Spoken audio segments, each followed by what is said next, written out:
Friends welcome to नीलास kitchen நம்ம இன்னைக்கு என்ன பார்க்க போறோம்னா எண்ணெய் கத்திரிக்காய் குழம்பு எப்படி வைக்கலாம்னு பார்க்கலாங்க. நான் வந்து ட்ரெடிஷனல் ஸ்டைல்ல எங்க பாட்டி எப்படி செய்வாங்களோ அந்த மாதிரி நான் செஞ்சு காட்டுறேங்க. இப்போ அதுக்கு நான் கடலை எண்ணெய் ஒரு 2 டேபிள் ஸ்பூன் அளவு ஊத்திக்கிறேங்க. கொஞ்சமா ஊத்திக்கோங்க ஏன்னா நம்ம இத வெங்காயம் இதெல்லாம் வதக்குதாங்க. பாருங்க ஆயில் நல்லா காஞ்சிருச்சு. இப்போ சின்ன வெங்காயம் ஒரு 200 கிராமும் பூண்டு வந்து ஒரு 3 கட்டியும் உரிச்சு எடுத்துக்கங்க. இதை போட்டு நல்லா டீப்பாக ஃப்ரை ஆகணும். இது நல்லா ஃப்ரை ஆகட்டுங்க காமிக்கிறேன். இந்த பாருங்கள் ஆனியன் வதங்கிலே ஒரு கை கருவேப்பிலை போட்டுக்கிறேன்.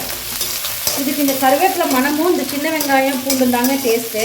இது நல்லா டீப்பாக ஃப்ரை ஆகணும். இது ஃப்ரை ஆகிறதுக்காக கொஞ்சமாக நான் கல் போட்டுக்கிறேன். அப்புறம் நம்ம கிரேவியில் போட்டுக்கலாங்க. இது நல்லா வதங்கட்டும் காமிக்கிறேங்க. பாருங்கள் இது ஆனியன் நல்லா வதங்கிட்டு இருக்கு. இந்த ஸ்டேஜில் கசகசா ஒரு 1/2 ஸ்பூனுங்க, சோம்பு ஒரு 1/2 ஸ்பூன் போட்டுக்கோங்க. இந்த கசகசாவும் சோம்பு இதுக்கு தனி டேஸ்ட் கொடுக்குங்க புளிக்குழம்புக்கு. ஆனியன் நல்லா ஃப்ரை ஆயிடுச்சு.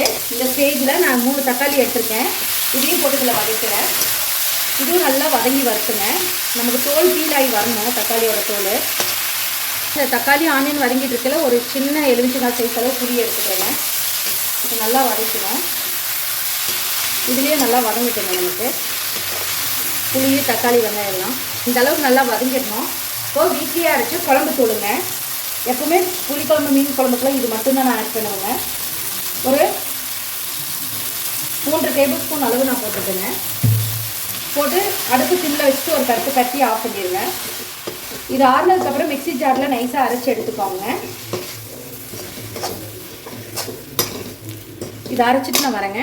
பாருங்கள் கடாய் நல்லா காஞ்சதும் நான் கடலெண்ணெய் எடுத்துக்கிறேன். ஒரு 3.5 டேபிள் ஸ்பூன் அளவு ஆயில் எடுத்துருக்கேங்க.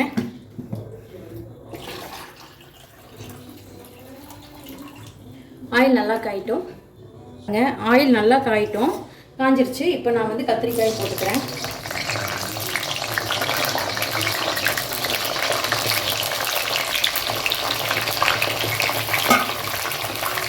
கத்திரிக்காய் போட்டு இந்த மாதிரி நல்லா வறுத்து ஆயிலில் வறுத்து எடுத்துக்கோங்க. வறுக்கணும் அது வரவு போட்டு காமிக்கிறேங்க. பாருங்க கத்திரிக்காய் இந்த அளவுக்கு வதங்கணுன்னே நம்ம எடுத்து தனியாக வச்சுக்கலாம்.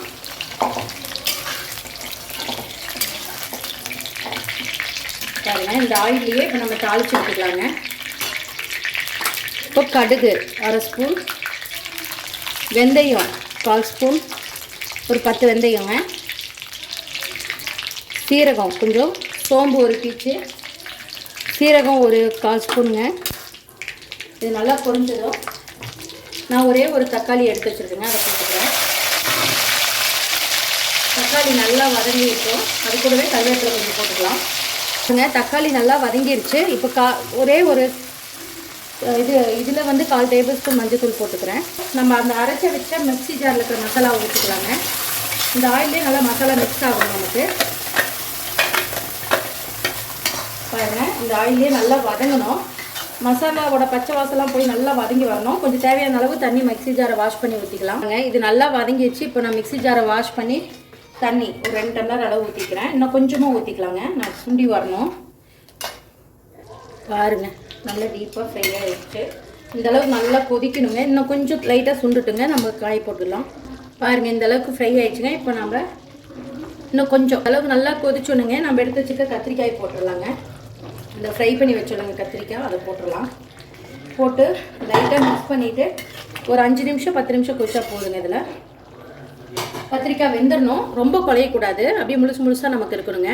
பாருங்கள் எவ்வளோ சூப்பராக கொதிச்சு வருதுன்னு. இன்னொரு 5 நிமிஷம் சிம்மில் வச்சு வேக வச்சா கத்திரிக்காய் வெந்துடுங்க. லைட்டாக தான் வெந்திருக்கு. ரொம்ப உடையும் கூடாது கத்திரிக்காய். இந்த மாதிரி முழுசாக இருக்கணும் நமக்கு. இன்னொரு 5 நிமிஷம் வேகட்டுங்க. சிம்மில் வச்சுக்கலாம். பாருங்கள் எவ்வளோ சூப்பராக எண்ணெய் கத்திரிக்காய் குழம்பு ஆகிடுச்சிங்க. பாருங்கள் சூப்பராக ஆயிலெலாம் பிரிஞ்சு வந்துருச்சு. அவ்வளோதான். இப்போ நான் அடுப்பு ஆஃப் பண்ணிட்டேங்க. சூப்பரான ஒரு எண்ணெய் கத்திரிக்காய் குழம்பு ரெடி ஆகிடுச்சு. கண்டிப்பாக நீங்களும் இந்த மாதிரி ட்ரை பண்ணி பார்த்து மறக்காமல் எனக்கு கமெண்ட் பண்ணுங்கள். இந்த வீடியோ பிடிச்சிருந்தால் லைக் பண்ணுங்கள், ஷேர் பண்ணுங்கள், மறக்காமல் சப்ஸ்கிரைப் பண்ணிவிடுங்க. தேங்க்யூ ஸோ மச் ஃபார் வாட்சிங். பை. பாருங்கள் கொஞ்சம் கூட உடையாமல் சூப்பரான எண்ணெய் கத்திரிக்காய் குழம்புங்க.